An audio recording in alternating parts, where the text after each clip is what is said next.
Hello and welcome to Rathod science academy. ఈరోజు మనం ఈ క్లాస్లో 15th అండ్ 16th సంబంధించిన హిందూ పేపర్ వచ్చిన ఇంపార్టెంట్ ఆర్టికల్స్ని క్లియర్గా చూద్దాం. సో ఈరోజు మనం ఫస్ట్ ఆఫ్ ఆల్ టైటిల్ చూసేసి ఆ టైటిల్లో ఉన్న కీవర్డ్ ఏంటి, ఆ కీవర్డ్ని మన సిలబస్కి ఎలా కనెక్ట్ చేసుకోవాలి, అండ్ ఆ కీవర్డ్కి సంబంధించిన నోట్స్ ఏంటి ఎలా చేసుకోవాలి, అండ్ క్వశ్చన్స్ మీకు ప్రిలిమ్స్లో అండ్ మెయిన్స్లో ఎలా వస్తాయి, అండ్ ఇన్ కేస్ ఇంటర్వ్యూలోకి వెళ్ళే క్వశ్చన్ వచ్చే ఛాన్స్ ఉంటే ఎలా వస్తాయో క్లియర్గా ఈ వీడియో ద్వారా తెలుసుకుందాం. ఓకే, ఫస్ట్ ఆర్టికల్ చూడండి. ఇక్కడ వచ్చేసరికి assembly poles for 4 states 1 UT begin on April 9th అని ఇచ్చారు కదా. సో ఈ ఆర్టికల్ ఏం చెప్తుంది అంటే మనకి ఎలక్షన్స్ 4 స్టేట్స్లో ఒక యూటీలో ఉన్నాయని చెప్పి ఇంతకుముందు క్లాసెస్లో మనం చాలాసార్లు చదువుకున్నాము. అవి ఏ స్టేట్స్ అంటే అస్సాం ఒకటి, నార్త్ ఈస్ట్లో అయితే మనకు అస్సాం ఉంది, సౌత్లో అయితే Kerala and Tamil Nadu, and next west Bengal, and ఒక యూనియన్ టెరిటరీ ఏంటంటే పుడుచేరిలో ఎలక్షన్స్ ఉన్నాయన్నమాట. సో ఇక టైటిల్ ఏం చెప్తుంది అంటే అసెంబ్లీ పోల్స్ అంటే ఎలక్షన్ యొక్క డేట్ అనేది election commission of India declare చేసింది అని చెప్పి ఈ ఆర్టికల్ టైటిల్లో మనకు కనిపిస్తుంది. ఓకే, సో ఇక్కడ మీరు చూసుకోవాల్సిన విషయాలు ఏంటంటే ఫస్ట్ వచ్చేసి ఎలక్షన్ కమిషన్ ఆఫ్ ఇండియా అనేది ఈ ఆర్టికల్లో మనం తీసుకోవాల్సిన కీవర్డ్. అండ్ ఈ ఎలక్షన్ కమిషన్ ఆఫ్ ఇండియా గురించి మనం పాలిటీలో జిఎస్ పేపర్లో చదువుకుంటాం. అండ్ ఎక్కడ ఎగ్జాక్ట్గా అంటే కాన్స్టిట్యూషనల్ బాడీస్ అనే టాపిక్ ఉంటుంది. మీరు లక్ష్మీకాంత్ చదువుతున్నట్లయితే కాన్స్టిట్యూషనల్ బాడీస్ అనే టాపిక్ ఉంటుంది. ఆ టాపిక్లో ఫస్ట్ టాపిక్ మీరు ఎలక్షన్ కమిషన్ ఆఫ్ ఇండియా గురించి చదువుకుంటారు. సో ఇక్కడ మీరు examination point of view from both prelims and mains ఏం చూసుకోవాలి అంటే ఫస్ట్ ఆర్టికల్స్, అసలు ఏ articles election commission of India గురించి చెప్తున్నాయో చూసుకోవాలి. అండ్ దీని యొక్క కాంపోజిషన్లో మనకి 3 మెంబర్స్ ఉంటారనమాట. ఫస్ట్ వచ్చేసి chief election commissioner of India, and next వచ్చేసి ఇద్దరేమో ఎలక్షన్ కమిషనర్స్ ఉంటారు. సో వాళ్ళు ఉంటారు కదా, ఎవరు అపాయింట్ చేస్తారు? నార్మల్గా ప్రెసిడెంట్ ఆఫ్ ఇండియా అపాయింట్ చేస్తుంది అనమాట. అండ్ వీళ్ళకి కావాల్సిన ఎలిజిబిలిటీ క్రైటీరియా, ఎవరిని ఇలా ఎలక్షన్ కమిషనర్గా చీఫ్ ఎలక్షన్ కమిషనర్గా అపాయింట్ చేస్తున్నారో వీళ్ళ యొక్క ఎలిజిబిలిటీ క్రైటీరియా ఏంటి చూసుకోవాలి. అండ్ నెక్స్ట్ వచ్చేసి వీళ్ళ యొక్క రోల్స్ అండ్ రెస్పాన్సిబిలిటీస్ ఏంటో చూసుకోవాలి. అండ్ నిన్న మనం క్లాస్లో ఏం చూసామంటే చీఫ్ ఎలక్షన్ కమిషనర్ని రిమూవ్ చేయాలి అనే రిజల్యూషన్ పార్లమెంట్లో పెట్టడం జరిగింది అనుకున్నాం. కాబట్టి వీళ్ళని ఎలా రిమూవ్ చేస్తారు, రిమూవల్ ప్రాసెస్ ఏంటో చూసుకోవాలి. నిన్న రిమూవల్ ప్రాసెస్లో ఆర్టికల్ 325 సబ్ క్లాస్ 5 గురించి చదువుకున్నాం కదా. సో అది నార్మల్గా ఎలక్షన్ కమిషనర్, చీఫ్ ఎలక్షన్ కమిషనర్ని సేమ్ సుప్రీంకోర్టు జడ్జిని ఎలా రిమూవ్ చేస్తారో అదే ప్రాసెస్ని ఫాలో అవుతామని చెప్పి ఈ ఆర్టికల్ 324 సబ్ క్లాస్ 5 చెప్పింది కదా. సో అదొకసారి మళ్ళీ రివైజ్ చేసుకోండి. అండ్ ఫస్ట్ ఆఫ్ ఆల్ మీరు ఇక్కడ చూడాల్సింది ఏంటంటే ఎలక్షన్ కమిషన్ ఆఫ్ ఇండియాని ఇండియాలో యాజ్ ఎ కాన్స్టిట్యూషనల్ బాడీస్ ఎందుకు పెట్టడం జరిగింది అంటే మన కంట్రీలో ఫ్రీ అండ్ ఫెయిర్ ఎలక్షన్స్ని కండక్ట్ చేయడానికి అనమాట. సో ఇలా ఫ్రీ అండ్ ఫెయిర్ ఎలక్షన్స్ని కండక్ట్ చేయడానికి ఈ ఎలక్షన్ కమిషన్ ఆఫ్ ఇండియాని ఎస్టాబ్లిష్ చేసేసి దానికి ఒక కాన్స్టిట్యూషనల్ స్టేటస్ అని ఇచ్చారు. సో ఆర్టికల్ 324 అనేది మనకి ఎలక్షన్ కమిషన్ ఆఫ్ ఇండియా గురించి చెప్తుంది అనమాట. And next election commission of India యొక్క పవర్స్ ఏంటి, వాటికి ఉన్న అధికారాలు ఏంటి, అండ్ ఫంక్షన్స్ ఏంటి కూడా చూసుకోవాలి. అండ్ ఈ ఏరియాస్లో మీకు ప్రిలిమ్స్ క్వశ్చన్స్ ఎక్కడ వస్తాయి అంటే కాంపోజిషన్ మీద రావచ్చు, ఈసారి ఆర్టికల్స్ మీద రావచ్చు, అండ్ నెక్స్ట్ రిమూవల్ ప్రాసెస్ ఉంది. కాబట్టి ఫర్ షూర్ 100% ఈసారి చీఫ్ ఎలక్షన్ కమిషనర్ చాలా చాలా ఇంపార్టెంట్ అనమాట. అండ్ ఇవన్నీ పక్కన పెట్టేస్తే మనం కొన్ని కరెంట్ అఫైర్స్ చూసినట్లయితే రీసెంట్గా election commission of India Bihar ఎలక్షన్స్లో స్టార్ట్ చేసిన ప్రాసెస్ ఏంటంటే SIR, స్పెషల్ ఇంటెన్స్ రివిజన్. దాంట్లో ఇంటెన్స్గా ప్రతి ఇంటికి డోర్ టు డోర్ వెళ్ళేసి వాళ్ళ యొక్క డీటెయిల్స్ కలెక్ట్ చేసేసి గోస్ట్ ఓటర్స్ని రిమూవ్ చేసేసి అలాగే డూప్లికేట్ ఓటర్స్ రిమూవ్ చేసేసి క్లియర్ కట్గా ఒక ఓటర్ లిస్ట్ అనేది తీసుకొచ్చింది కదా. సో SIR ఒక ఇంపార్టెంట్ కరెంట్ అఫైర్స్ అనమాట ఎలక్షన్ కమిషన్ ఆఫ్ ఇండియాకి సంబంధించి. అండ్ నెక్స్ట్ వచ్చేసి CEC రిమూవల్ యొక్క రెజల్యూషన్ కూడా నిన్న అంటే మనం లాస్ట్ క్లాస్లో చూసాం కాబట్టి అది కూడా చాలా చాలా ఇంపార్టెంట్. ఓకే, ఈ రెండు చూసుకోండి ఒకసారి current affairs related. And mains point of వ్యూలో చూసుకున్నట్లయితే మెయిన్స్లో ఎక్కడ క్వశ్చన్ అడుగుతారు, మ్యాక్సిమం ఛాన్సెస్ పవర్స్ అండ్ ఫంక్షన్స్లో ఉంటాయి. అండ్ నెక్స్ట్ వచ్చేసి free and fair elections, election commission of India ఎలా ఎన్షూర్ చేస్తుంది అని చెప్పి మీకు మెయిన్స్లో క్వశ్చన్ వచ్చే ఛాన్స్ ఉంది. ఈ ఏరియాస్లో క్లియర్ కట్గా చూసుకోండి. అండ్ ఈసారి పాలిటీలో మీరు చూడాల్సిన 4 important topics and 4 expected questions ఏంటి అంటే, ఫస్ట్ వచ్చేసి election commission of India, second వచ్చేసి యూపీఎస్సీ, ఎందుకంటే యూపీఎస్సీ ఈసారి 50 years యానివర్సరీ. అండ్ నెక్స్ట్ వచ్చేసి vice president, and especially vice ప్రెసిడెంట్లో రిమూవల్ ఆఫ్ వైస్ ప్రెసిడెంట్ మీద చూసుకోండి. అండ్ నెక్స్ట్ స్పీకర్ రిమూవల్ గురించి కూడా న్యూస్లో ఉంది కాబట్టి ఈసారి స్పీకర్ కూడా చాలా ఇంపార్టెంట్. ఈ 4 topics like 100% expected topics in 2026 prelims అండి. సో ఏ ఏరియా కూడా విడిచిపెట్టకుండా ప్రతి ఒక్క లైన్ టు లైన్ ఈ టాపిక్స్ గురించి చదివి పెట్టుకోండి. Okay, now if you come to this article, context ఏం చెప్తుందంటే election commission of India election ఈ స్టేట్స్లలో అండ్ యూటీలో డిక్లేర్ చేసింది ఏ డేట్ అని చెప్పి డేట్ని డిక్లేర్ చేసింది. ఎస్పెషలీ అస్సాం, పుదుచ్చేరి అండ్ కేరళ వచ్చేసి 9th of April ఆ రోజు ఎలక్షన్స్ అయితే పెడుతున్నారు. అండ్ నెక్స్ట్ తమిళనాడులో మాత్రం 23 April, వెస్ట్ బెంగాల్లో 2 phases-లో 23rd April and 24th April conduct చేస్తున్నారని చెప్పి ECI election commission of India announce అయితే చేసింది. సో అసలు ఈసీఐకి ఉన్న పవర్స్ ఏంటి అంటే, ఫస్ట్ వచ్చేసి అడ్మినిస్ట్రేటివ్ పవర్స్. ఈ పవర్స్లో కూడా మీకు క్వశ్చన్ ఎలా వస్తుందంటే, consider the following statements regarding powers of election commission of India అని ఇస్తుంది. దాని కింద ఒక 4 to 5 స్టేట్మెంట్స్ ఇచ్చేసి ఏవి కరెక్ట్ ఏవి ఇన్కరెక్ట్ అని అడిగే ఛాన్స్ ఉంది. అండ్ నెక్స్ట్ వచ్చేసి which of the following are administrative powers are like advisory powers, regulatory powers అని కూడా సపరేట్గా ఇచ్చి అడిగే ఛాన్స్ ఉంది. ఆ వర్డ్ దగ్గర మాత్రం మీరు జస్ట్ పైన చదవకండి, ప్రతి ఒక్క స్టేట్మెంట్ ఇన్ డీటెయిల్గా చదివి ఆన్సర్ చేయాల్సి ఉంటుంది. ఓకే, సో ఇక్కడ అడ్మినిస్ట్రేటివ్ పవర్స్ అని వచ్చేసి ఒక 4 to 5 అన్నీ కలిపిస్తే అప్పుడు మీరు పప్పులో కాలేసే ఛాన్స్ ఉంది. కాబట్టి క్లియర్గా అడ్మినిస్ట్రేటివ్ పవర్స్ ఇచ్చారా లేకపోతే అడ్వైజరీ పవర్స్ ఇచ్చారా అని క్లియర్గా చూసుకోవాలి. సో అడ్మినిస్ట్రేటివ్ పవర్స్ వచ్చేసి ఏంటి, ఎలక్షన్ స్కెడ్యూల్స్ తయారు చేయడం, అలాగే పోలింగ్ అరేంజ్మెంట్స్ చేయడం. మనం పోల్ చేయాలి అంటే ఎలక్షన్స్ చేయాలంటే మన దగ్గర కంపల్సరీ మంచిగా స్టాఫ్ ఉండాల్సిందే, వర్క్ ఫోర్స్ ఉండాలి, లేకపోతే చేయలేము. అండ్ రీసెంట్గా మనం ఒక ఆర్టికల్లో బిఎస్ఎఫ్ బార్డర్ సెక్యూరిటీ ఫోర్స్ని తమిళనాడు వాళ్ళు ఇన్వైట్ చేస్తున్నారు అని మనం చదువుకున్నాము. ఎస్పెషల్లీ యూపీ నుంచి వాళ్ళు తమిళనాడుకి వెళ్తున్నారు, వాళ్ళు రిసీవ్ చేసుకుంటున్నారు. ఈ బార్డర్ సెక్యూరిటీ ఫోర్స్ వచ్చేసి ఇండియా భూటాన్ అలాగే ఇండియా నేపాల్ యొక్క బార్డర్ దగ్గర ఉండే ఫోర్సెస్ అవన్నీ చదువుకున్నాం కదా. సో అలా ఎవ్రీథింగ్ ఒక రోజు కరెంట్ అఫైర్స్ వచ్చిందంటే మళ్ళీ ఎక్కడో చోట కనెక్ట్ అయ్యే ఉంటుంది అనమాట. సో ఇంకొక కరెంట్ అఫైర్స్ కూడా చెప్తాను, అది కూడా మనం కరెక్ట్ చేసుకున్నాం. ఏంటంటే రీసెంట్గా మణిపూర్లో ప్రెసిడెంట్ రూల్ని రిమూవ్ చేశారు. అక్కడ కూడా రోల్ ఆఫ్ ఎలక్షన్ కమిషన్ గురించి చదువుకున్నాం. అక్కడ ఏం చదువుకున్నాము అంటే, ప్రెసిడెంట్స్ రూల్ని సర్టెన్ టైం తర్వాత ఎక్స్టెండ్ చేయాలి అంటే కంపల్సరీ 2 కండిషన్స్ సాటిస్ఫై చేయాలి. అది వచ్చేసి నేషనల్ ఎమర్జెన్సీ ఉండాలి మన కంట్రీలో కానీ వేరే ఎక్కడైనా సరే, ఏ చిన్న చోట అయినా సరే. అండ్ నెక్స్ట్ వచ్చేసి election commission of India report ఇవ్వాలన్నమాట. ఏమని, ఇక్కడ ఎలక్షన్స్ కుదరదు, ఎలక్షన్స్ పెట్టలేము, సిచ్యువేషన్స్ బాగాలేదు అన్నప్పుడు మాత్రమే ప్రెసిడెంట్స్ రూల్ని సరే టైం తర్వాత మనం ఎక్స్టెండ్ చేయొచ్చు. సో అలా అనమాట. సో అక్కడ కూడా మనం current affairs related election commission of India రోల్ని మనం లింక్ చేసాం. కాబట్టి ఇలా మీరు ఎవ్రీథింగ్ లింక్ చేసుకుంటూ వస్తే అండ్ ఒక ప్రాపర్ నోట్స్ పెట్టుకొని రాసుకుంటూ వచ్చి మీరు రిపీటెడ్గా రివైజ్ చేస్తూ ఉంటే అవన్నీ గుర్తుంటాయి. అండ్ నెక్స్ట్ వచ్చేసి అడ్వైజరీ పవర్. అడ్వైజరీ పవర్ ఏంటంటే ప్రెసిడెంట్కి అలాగే గవర్నర్కి డిస్క్వాలిఫికేషన్ ఆఫ్ మెంబర్స్ గురించి ఏమైనా సరే అడ్వైజ్ చేయాలి అన్నట్టయితే చేయడానికి అధికారం అనేది ఎలక్షన్ కమిషన్ ఆఫ్ ఇండియాతో ఉంటుంది. అండ్ నెక్స్ట్ వచ్చేసి policy judicial powers.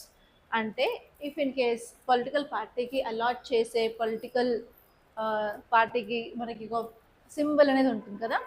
For example BJP అయితే ఈ సింబల్, కాంగ్రెస్ అయితే ఈ సింబల్. అలా కొత్తగా ఏమైనా పొలిటికల్ పార్టీస్ వచ్చినప్పుడు వాటికి సింబల్స్ అలాట్ చేసేటప్పుడు కూడా ఏవైనా సరే ఇష్యూస్ జరిగినట్లయితే ఆ ఇష్యూస్ని కూడా డీల్ చేసే అధికారం ఎలక్షన్ కమిషన్ ఆఫ్ ఇండియాకు ఉంటుంది. అది ఎక్కడ ఉంటుందంటే election symbols reservation and allotment order 1968 ప్రకారం ఎలక్షన్ కమిషన్కి వచ్చిన పవర్ అనమాట. అండ్ నెక్స్ట్ వచ్చేసి రెగ్యులేటరీ పవర్. రెగ్యులేటరీ పవర్ అంటే ఏం లేదు, ఇన్ కేస్ ఎలక్షన్స్ అవుతున్నాయంటే ఎలక్షన్స్ అయ్యే రోజు కంటే ముందు, దాని తర్వాత ఎలక్షన్స్ అయిపోయిన తర్వాత కూడా ఫైనల్ రిజల్ట్ రిలీజ్ చేసేంత వరకు మోడల్ కోడ్ ఆఫ్ కండక్ట్ని ఇంపోజ్ చేస్తుంది. ఈ మోడల్ కోడ్ ఆఫ్ కండక్ట్ అంటే సింపుల్గా ఏదైనా పొలిటికల్ పార్టీ కంటెస్ట్ చేస్తుంది ఎలక్షన్స్లో అంటే వాళ్ళు చేయాల్సినవి ఏంటి, చేయను కూడా ఏంటి. సో అది అనమాట, అదే మోడల్ కోడ్ ఆఫ్ కండక్ట్, ఒక right behaviour for proper fair and free elections కోసం అని ఇది తీసుకురావడం జరిగింది. అది ఇంప్లిమెంట్ చేసే బాధ్యత కూడా ఎలక్షన్ కమిషన్ ఆఫ్ ఇండియాది. అండ్ నెక్స్ట్ వచ్చేసి డిసిప్లినరీ పవర్స్. డిసిప్లినరీ పవర్స్ అంటే ఏం లేదు, ఎలక్షన్స్ టైంలో ఎవరైనా సరే ఆఫీసర్స్ కానీ అఫీషియల్స్ కానీ ప్రాపర్గా రూల్స్ అండ్ రెగ్యులేషన్స్ అనేది ఫాలో అవ్వకపోతే వాళ్ళని డిస్మిస్ చేయడం, సస్పెండ్ చేయడం లాంటి పవర్స్ కూడా ఎలక్షన్ కమిషన్తో ఉంటాయన్నమాట. ఇవి పవర్స్. కానీ ఎలక్షన్ కమిషన్ ఆఫ్ ఇండియా చేసే ఫంక్షన్స్ ఏంటంటే ఆర్టికల్ 324 ప్రకారం election commission of India supervise చేస్తుంది, డైరెక్ట్ చేస్తుంది అండ్ కంట్రోల్ చేస్తుంది ఎలక్షన్స్ని. సో ఇక్కడ మీరు గుర్తుపెట్టుకోవాల్సింది ఏంటంటే మనకి election commission of India central లెవెల్లో ఉంటుంది అండ్ స్టేట్ లెవెల్లో మాత్రం మనకి స్టేట్ ఎలక్షన్ కమిషన్ ఉంటుంది కదా. ఎలక్షన్ కమిషన్ ఆఫ్ ఇండియానేమో పార్లమెంట్ ఎలక్షన్స్లో, స్టేట్ లెజిస్లేటివ్ అసెంబ్లీ ఎలక్షన్స్, అలాగే presidents elections and vice president ఎలక్షన్స్ని కండక్ట్ చేస్తుంది అనమాట. ఓకే, మరి state election commission of India దేనికి ఎలక్షన్స్ పెడుతుంది అంటే panchayats and municipalities. Panchayats and మున్సిపాలిటీకి సంబంధించిన రెస్పాన్సిబిలిటీ మొత్తం state election commission of India తీసుకుంటుంది. అండ్ పార్లమెంట్ అంటే Lok Sabha, assembly, president, vice president మాత్రం ఎలక్షన్ కమిషన్ ఆఫ్ ఇండియా చేస్తుంది. ఇది ఆల్రెడీ ప్రీవియస్ ఇయర్స్ క్వశ్చన్ అనమాట. ఓకే, నెక్స్ట్ వచ్చేసి డీలిమిటేషన్లో కూడా ఎలక్షన్ కమిషన్కి రోల్ ఉంటుంది. డైరెక్ట్గా డీలిమిటేషన్లో ఇన్వాల్వ్ అవ్వకున్నా సరే ఆ ప్రాసెస్ని సూపర్వైజ్ చేయడం మాత్రం ఈ యొక్క election commission of India work అనమాట. అసలు డీలిమిటేషన్ ఏంటంటే బేస్డ్ ఆన్ ద పాపులేషన్ నెంబర్ని తీసుకొని మనం ఆ కాన్స్టిట్యుయెన్సీకి బార్డర్ అనేది క్రియేట్ చేస్తాం, బౌండరీ అనేది గీస్తాం అనమాట. దాన్నే డీలిమిటేషన్ అంటారు. సో ఇక్కడ రూల్ ఏంటంటే ఈచ్ అండ్ ఎవ్రీ కాన్స్టిట్యుయెన్సీలో ఈ ఈక్వల్ రిప్రజెంటేషన్ ఆఫ్ పాపులేషన్ అనేది ఉండాలి. సో దానికోసమే మనం లేటెస్ట్ సెన్సస్ డేటా తీసుకొని మనం బౌండరీస్ అనేది క్రియేట్ చేస్తామన్నమాట.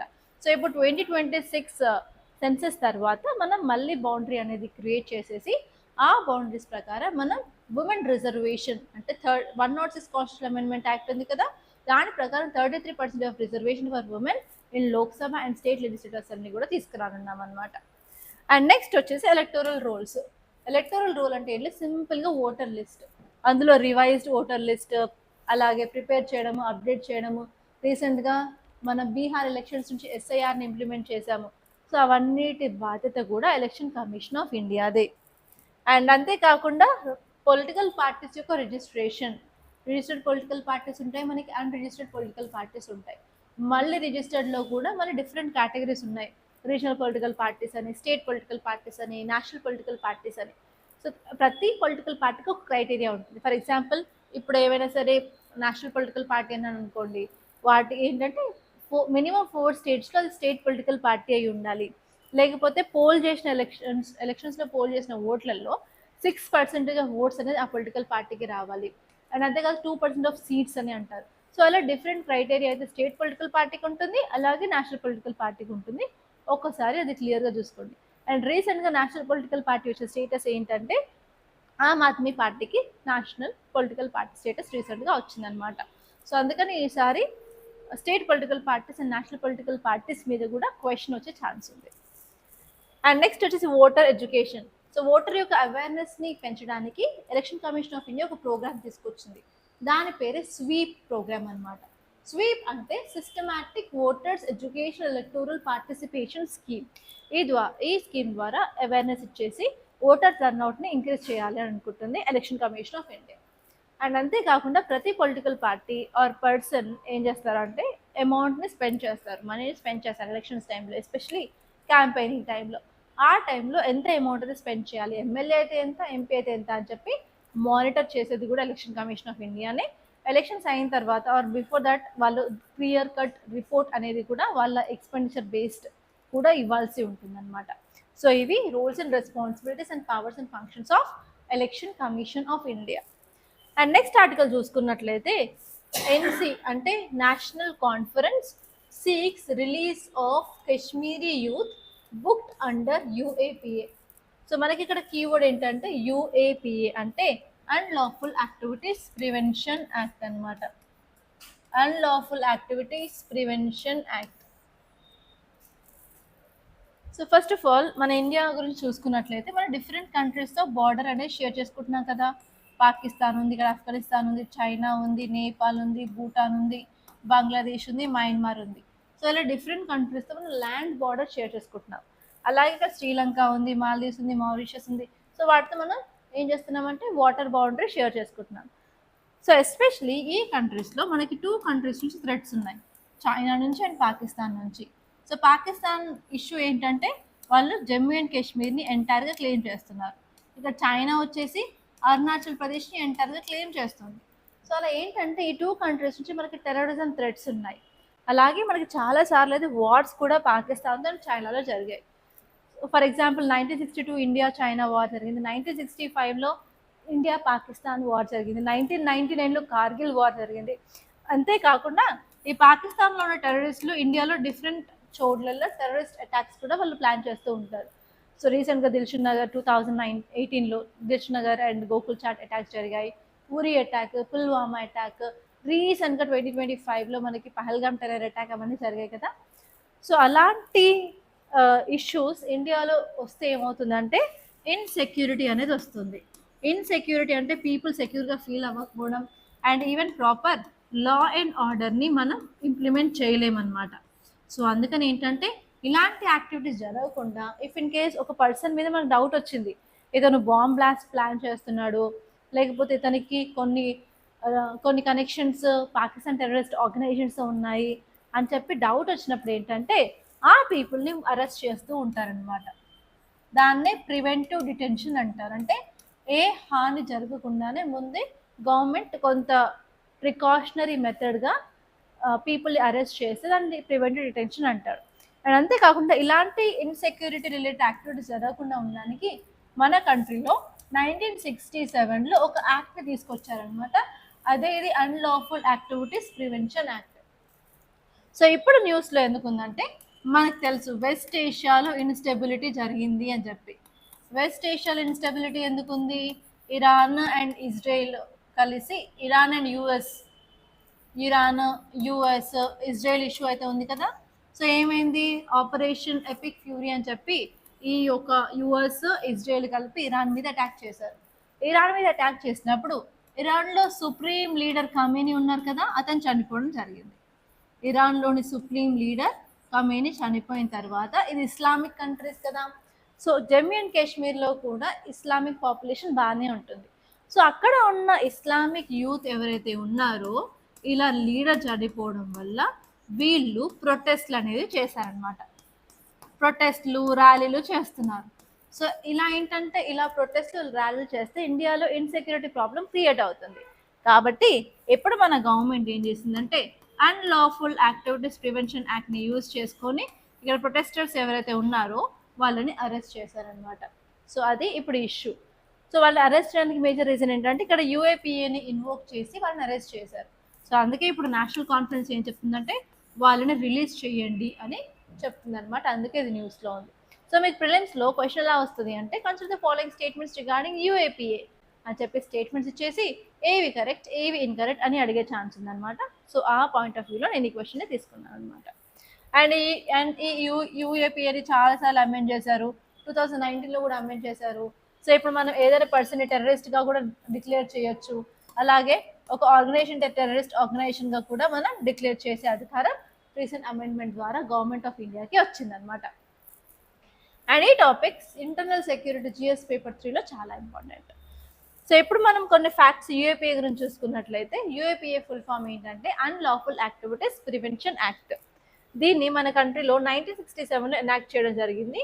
ఎందుకు తీసుకొచ్చారు అంటే మన కంట్రీలో అన్లాఫుల్ యాక్టివిటీస్ని ప్రివెంట్ చేయడానికి, అలాగే మన కంట్రీ యొక్క సావరిటీ సెక్యూరిటీని ప్రొటెక్ట్ చేయడానికి తీసుకొచ్చిన యాక్టే ఇదనమాట. సో ఈ యాక్ట్ ద్వారా కొన్ని స్పెషల్ ప్రొసీజర్స్ వల్ల మనం ఈ యొక్క టెర్రరిస్ట్ యాక్టివిటీస్ని, టెర్రర్ ఆర్గనైజేషన్స్, టెర్రరిస్ట్ గ్రూప్స్ని వాటిని డీల్ చేయడానికి కొంత స్పెషల్ పవర్స్ అండ్ ఫీచర్స్ అనేవి ఉంటాయన్నమాట. అండ్ నెక్స్ట్ అసలు అన్లాఫుల్ యాక్టివిటీ అంటే డెఫినేషన్ ఏంటంటే ఏదైనా యాక్టివిటీ విచ్ కాసెస్ డిస్ఎఫెక్షన్. ఏదైనా యాక్టివిటీ చేయడం వల్ల మన ఇండియా మీద డిస్ఎఫెక్షన్ కానీ ఏమంటారు అసహ్యం కానివ్వండి తెలుగులో అయితే, ఆర్ ఎల్స్ పీపుల్ ఎగెయిన్స్ట్గా మారినట్లయితే అలాంటి యాక్టివిటీస్ని అన్లాఫుల్ యాక్టివిటీస్ ప్రివెన్షన్ యాక్ట్ అని అంటారనమాట, which is effecting సావరిటీ and integrity of India. Okay, అవి చదువుకుంటే సరిపోతుంది. అండ్ రీసెంట్ అమెండ్మెంట్స్ ఒక్కసారి క్లియర్గా చూసుకోండి, నోట్స్ చేసి పెట్టుకోండి. అండ్ నెక్స్ట్ ఆర్టికల్ వచ్చేసి diversify agriculture and encourage farmers to grow pulses, supreme court tells government. ఇప్పుడు సుప్రీం కోర్టు గవర్నమెంట్కి కొన్ని అడ్వైసెస్ ఇచ్చింది. ఆ అడ్వైజెస్ ఏంటి అంటే ఇలా అగ్రికల్చర్ని డైవర్సిఫై చేయమని.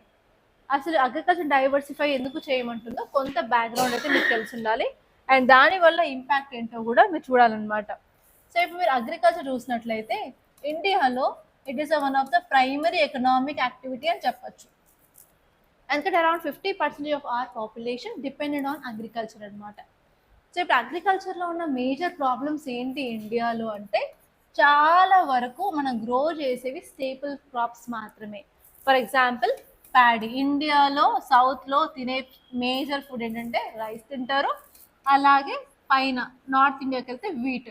ఈ వీట్ ప్యాడీ స్టేపుల్ ఫుడ్ కాబట్టి ఎక్కువ వీటినే మనం గ్రో చేస్తున్నాం అనమాట. అండ్ 1980s క్వశ్చన్ వచ్చింది, which of the following agriculture product is less exported from India. అందులో ఆన్సర్ వచ్చేసి రైస్ అనమాట. ఎందుకంటే రైస్ మోస్ట్లీ స్టేపుల్ ఫుడ్ కాబట్టి మిగతా ప్రోడక్ట్స్తో కంపేర్ చేసినట్లయితే రైస్ యొక్క ఎక్స్పోర్ట్స్ తక్కువే అనమాట ఇండియాలో. ఓకే, సో ఇక్కడ ప్రాబ్లం ఏంటంటే ఈ రైస్ వీట్ ఇవి కొంత వాటర్ ఇంటెన్సివ్ క్రాప్స్. ఇలా వాటర్ ఇంటెన్సివ్ క్రాప్స్ మీద చాలాసార్లు అయితే క్వశ్చన్ వచ్చింది అనమాట. వాటర్ ఇంటెన్సివ్ క్రాప్ అంటే అవి గ్రో చేయడానికి మనకు కొంత ఎక్కువ అమౌంట్ ఆఫ్ వాటర్ అనేది కావాలి. ప్రాబ్లం వచ్చేసి ఇదే అండి, మనం ఎక్కువ వాటర్ డ్రా చేస్తూ ఉంటే గ్రౌండ్ వాటర్ టేబుల్ అనేది తగ్గిపోతూ ఉంది. అండ్ దాంతోపాటు సెలానిటీ అనేది సాయిల్స్లో పెరుగుతుంది అండ్ ఇన్ఫర్టిలిటీ అనేది పెరుగుతుంది అనమాట. అండ్ అంతేకాకుండా ఈ ప్యాడీ వీటి మనం గ్రో చేస్తే ఓన్లీ కార్బ్స్ అంటే కార్బోహైడ్రేట్స్ అంటే సరిపోతుందా? సరిపోదు. న్యూట్రిషనల్ డైట్లో మనకు కావాల్సిన ఫ్యాట్స్, మనకు కావాల్సిన మినరల్స్, వైటమిన్స్, అలాగే proper proportion of proteins, carbohydrates అన్నీ ఉండాలన్నమాట. అప్పుడు దాన్ని మనం బ్యాలెన్స్డ్ డైట్ అంటాం. So only paddy or wheat తింటే మనకు వచ్చేది ఏం లేదు, ఒబేసిటీ తప్ప ఇంకేం రాదనమాట. సో అందుకని ఏంటంటే మనం క్రాప్ని డైవర్సిఫై చేసుకోవాలి అని అంటున్నారు. ఎవరంటే సుప్రీం కోర్ట్. డైవర్సిఫికేషన్ అంటే ఓన్లీ 1-2 కాకుండా చాలా ఎక్కువ టైప్స్ ఆఫ్ క్రాప్స్ అనేది గ్రో చేయాలి. అండ్ ఈ ఆర్టికల్ చెప్పేది 2 విషయాల గురించి అనమాట. ఫస్ట్ వచ్చేసి పల్సెస్ అని అంటుంది ఈ ఆర్టికల్. ఎందుకంటే పల్సెస్ అంటే పప్పులు ధాన్యాలు అంటారు కదా. సో పప్పులు మేజర్లీ కందిపప్పు, శనగపప్పు, లైక్ దాట్, ఇవన్నీ పల్సెస్ అనమాట. సో ఇండియాలో ఏంటంటే మనం పల్సెస్ తక్కువ గ్రో చేసేసి ప్యాడీ అండ్ వీట్ ఎక్కువ గ్రో చేస్తున్నాము. దానివల్ల ప్రోటీన్ సెక్యూరిటీ అనేది మనం ప్రొవైడ్ చేయలేకపోతున్నాము. ప్రోటీన్ సెక్యూరిటీ ప్రొవైడ్ చేయాలి అంటే పక్క కంట్రీస్ నుంచి మనం ఇంపోర్ట్ చేసుకోవాల్సి వస్తుంది ఇప్పుడు ఈ పల్సెస్. దానివల్ల రేట్ అనేది పెరుగుతుంది. ప్రోటీన్ సెక్యూరిటీ అనేది మనం ప్రొవైడ్ చేయలేకపోతున్నాము అని చెప్పి కొన్ని PILs అంటే పబ్లిక్ ఇంట్రెస్ట్ లిటిగేషన్స్ అనేవి సుప్రీంకోర్టులో ఫైల్ చేశారు. అందుకే ఇప్పుడు సుప్రీంకోర్టు క్రాప్ డైవర్సిఫికేషన్ చేయండి, దానివల్ల చాలా అడ్వాంటేజెస్ ఉన్నాయని చెప్తున్నారు. సో అసలు క్రాప్ డైవర్సిఫికేషన్ ఎందుకు, దానివల్ల అడ్వాంటేజెస్ ఆర్ ఇంపాక్ట్ ఏంటో మీరు చూసుకోవాలి. అండ్ ఇది వచ్చేసి mains based question. And pulses గురించి మీకు ప్రిలిమ్స్లో క్వశ్చన్ రావచ్చు. ఫర్ ఎగ్జాంపుల్ హార్స్పీ ఆర్ఎల్స్ గ్రామ్స్ అని చెప్పి క్వశ్చన్స్ అయితే ఇంతకుముందు అయితే అడిగారు. అంటే ఏ టైప్ ఆఫ్ చెట్లు, తీగలా లేకపోతే స్మాల్ ప్లాంట్సా, బుషెసా అని ఇంతకుముందు అయితే క్వశ్చన్స్ అయితే అడిగున్నారు. సో ఒకసారి అవి చూడండి. ఓకే, ఇప్పుడు ఈ డైరెక్టివ్ ఎందుకు ఇచ్చారు అంటే చాలా PILs అయితే అక్కడ వచ్చాయి పల్సెస్ గురించి అని చెప్పి సుప్రీంకోర్టు చెప్తుంది.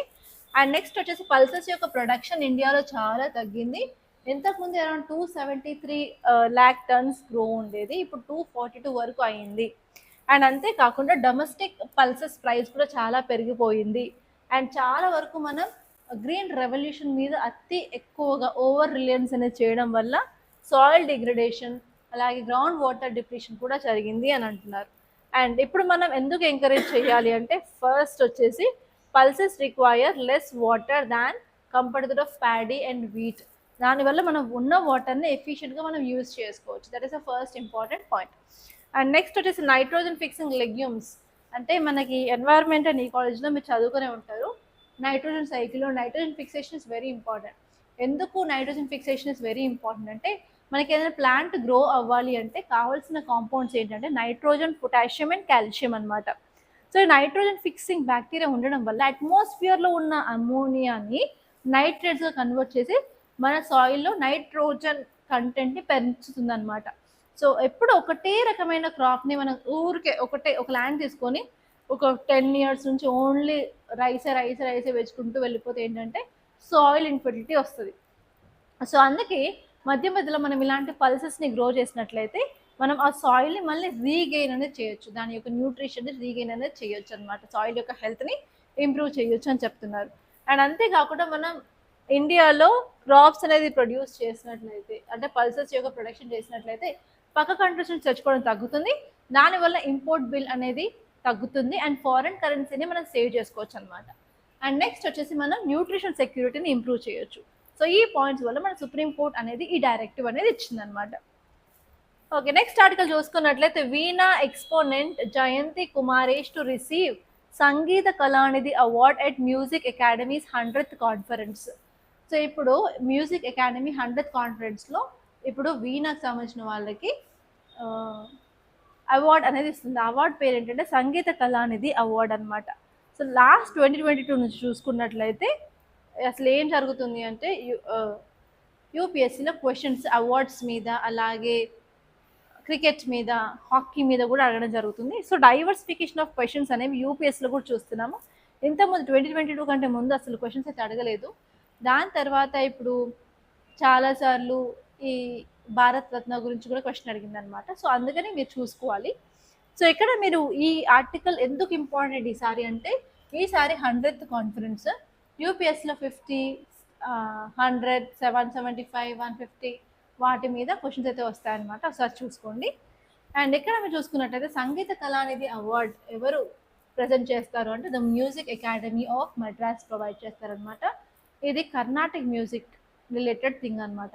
సో మనకి మ్యూజిక్లో 2 రకాలు ఉంటుంది, కర్ణాటిక్ మ్యూజిక్ ఉంటుంది, హిందుస్థానీ మ్యూజిక్ ఉంటుంది. హిందుస్థానీ ఏమో నార్త్ ఇండియాలో చూస్తాము అండ్ కర్ణాటక ఏమో సౌత్ ఇండియాలో చూస్తాము. అండ్ ఈ అవార్డు వచ్చేసి కర్ణాటక మ్యూజిక్ సంబంధించింది అనమాట. దీని యొక్క హిస్టరీ చూసుకున్నట్లయితే ఈ యొక్క మ్యూజిక్ అకాడమీ ఆఫ్ మద్రాస్ 1928లో ఫామ్ అయింది. దాని తర్వాత ఫస్ట్ అవార్డు 1942 నుంచి ఎవ్రీ ఇయర్ ఇస్తున్నారనమాట. ఓకే, నెక్స్ట్ ఆర్టికల్ చూసుకున్నట్లయితే ice patches on melting glaciers are greater threat than thought ISRO scientist. So ISRO సైంటిస్ట్లు ఒక రిపోర్ట్ రిలీజ్ చేశారు.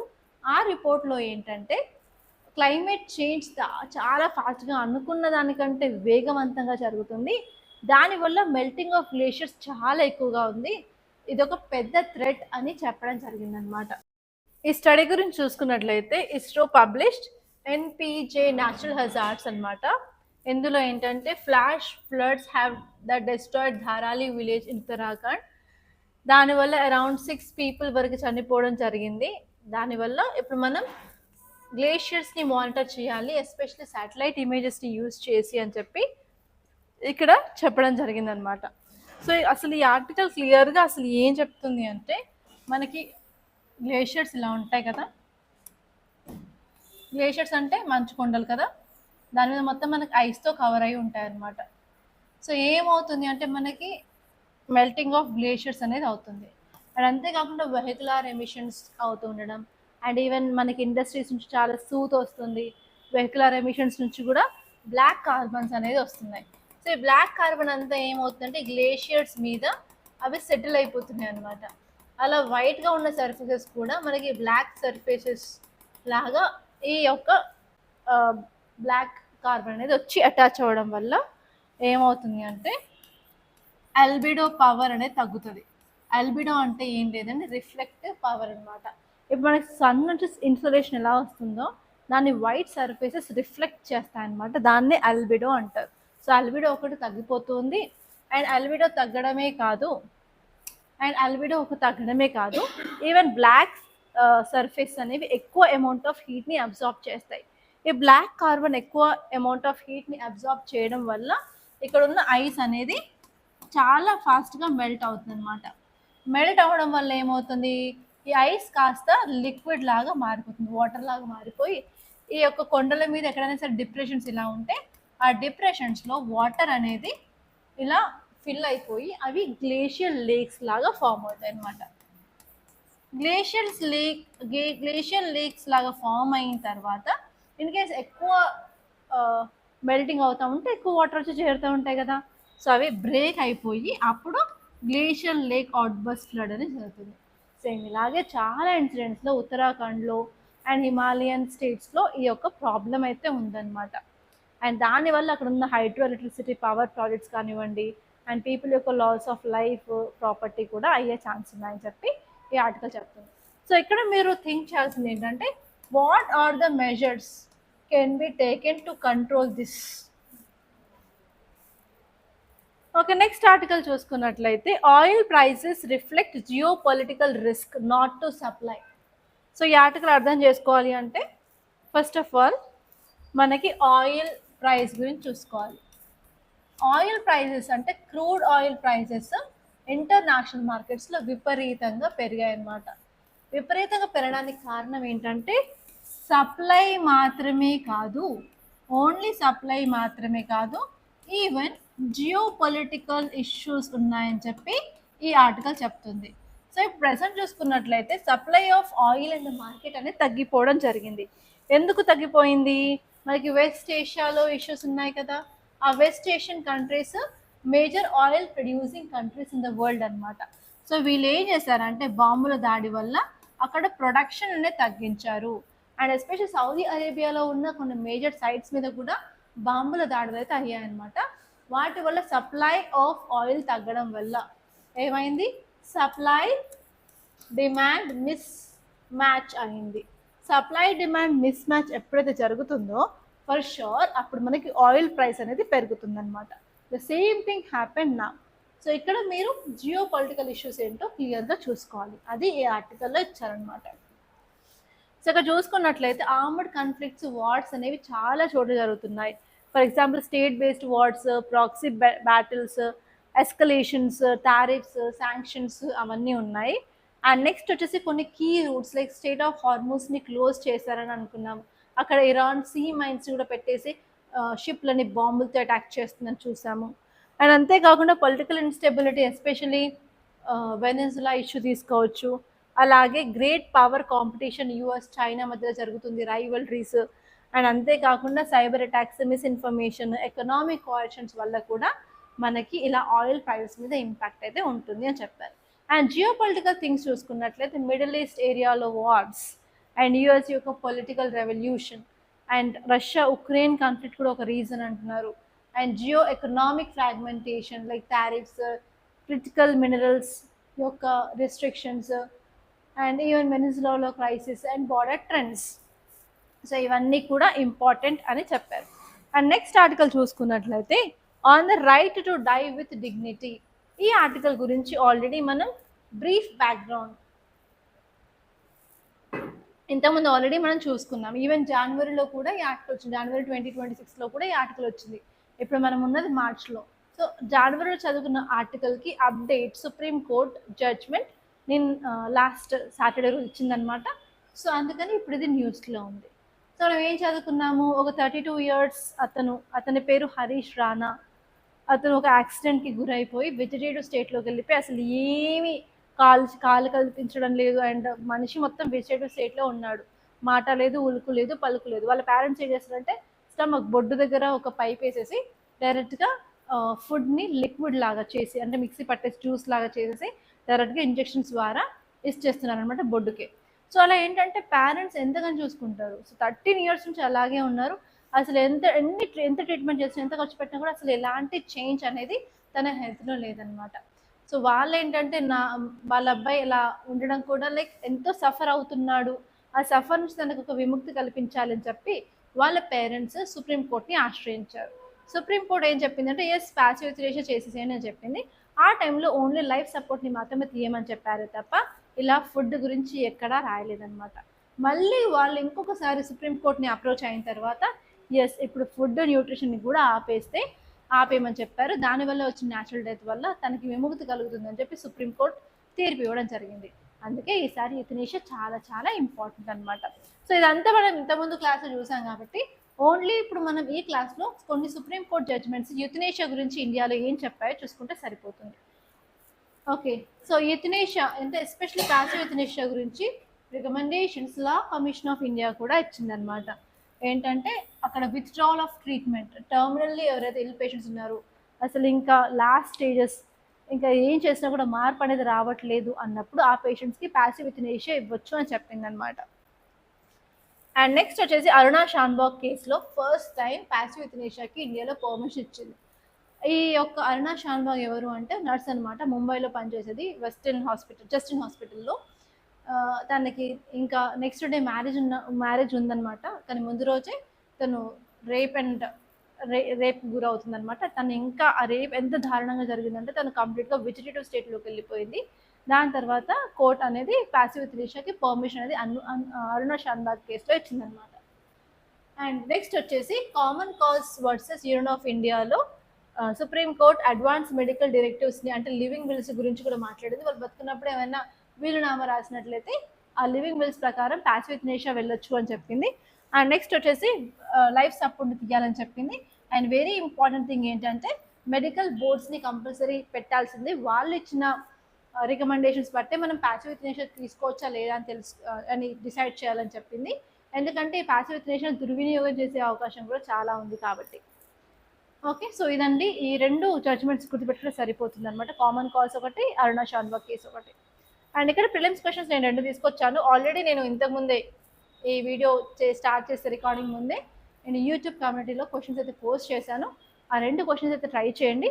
ఫస్ట్ వచ్చేసి యూఏపీఏ గురించి డీటెయిల్గా చదువుకున్నాం కదా, వీటి గురించి ఆన్సర్స్ ఏంటి ట్రై చేయండి. అండ్ నెక్స్ట్ వచ్చేసి right to die with dignity. And ఈసారి ఈ right to die with dignity అనేది very important expected topic of UPSC. అస్సలు మిస్ చేయొద్దు. కంపల్సరీ ఆ క్వశ్చన్కి ఆన్సర్ ఏంటో కమ్యూనిటీ బాక్స్కి వెళ్ళేసి అక్కడ మీరు ట్రై చేయండి. Okay, that's all guys. Thank you so much for watching. మీకు కనుక ఈ వీడియో నచ్చినట్లయితే లైక్ చేయండి, అలాగే షేర్ చేయండి. అండ్ మరిన్ని ఇలాంటి వీడియోస్ కోసం మన ఛానల్ సబ్స్క్రైబ్ చేసుకోండి. అండ్ మీరు కనుక మీ యూపీఎస్సీ ప్రిపరేషన్ స్టార్ట్ చేయాలనుకున్నట్లయితే మన దగ్గర GS prelims cum mains foundation కొత్త రెడీగా వీఆర్ గోయింగ్ టు లాంచ్ అనమాట, కొత్త బ్యాచ్. సో కంపల్సరీ జాయిన్ అవ్వడానికి ట్రై చేయండి. And we're providing on both online and offline. మీకు కనుక ఎలాంటి క్వశ్చన్స్ ఉన్నా, క్వైరీస్ ఉన్నా కూడా please call us on this number 8074765513. ఆర్ఎల్స్ మీరు వచ్చి విజిట్ చేస్తానన్నా కూడా మన అకాడమీ అశోక్ నగర్ హైదరాబాద్లో ఉంది. అక్కడికి వచ్చేసి వికాస్ బుక్ సెంటర్ అంటే ఎవరైనా చెప్తారు. దానిపైన సెకండ్ అండ్ థర్డ్ ఫ్లోర్లో మన అకాడమీ ఉంటుందన్నమాట. You can come and you can visit our academy and you can talk to me. Morning నుంచి ఈవినింగ్ వరకు నేను ఇన్స్టిట్యూట్లోనే ఉంటాను. And I wish you all the best. Thank you so much guys.